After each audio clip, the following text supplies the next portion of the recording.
Кыздар Федерациясынын тең тренери Нишан Алиева апай.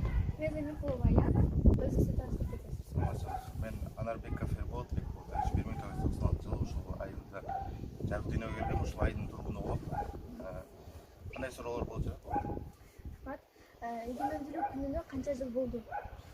Биз эгемендүүлүктү алганыбызга быйыл буюрса 31 жыл болот. 91-жылы алынган. Эгемендүүлүк жөнүндө бир аз маалымат кошо кетсеңиз.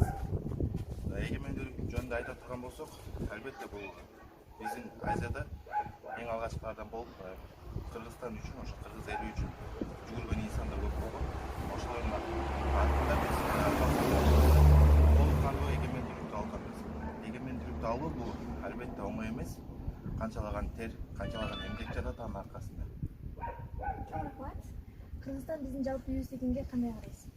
Кыргызстан биздин жалпы үйүздүгүнгө туура эле көз караштамын. Себеби кыргыз элибиз үчүн, жерибиз үчүн манас атабыз кандай тер төккөнүн баарыбыз билсек керек. Андан дагы канчалаган батырларыбыз элибиз үчүн, жерибиз үчүн кан төгүп, ошо жерибизди ар дайым сактап келет. Буга кошумча 7-апрелди дагы алсак болот.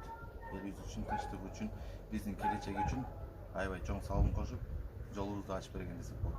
Мындан ары дагы ушундай ийгиликтерге жетип, Кыргызстан өнүгөт деген ишеничтемин. Чоң рахмат. Ошондой эле Кыздар Федерациясынын кыздардын укугун коргоо боюнча бул маселелерди колдойсузбу? Ооба, колдойм. Бул нерсеге каршы эмесмин. Себеп дегенде мындай уюмдар аз аздан болсо дагы өсүп өнүгүп, акырындап чоң бир федерацияга айланса бизге жаман эмес. Албетте көп ачылыштарды алып келет деген ойдомун. Чоң рахмат.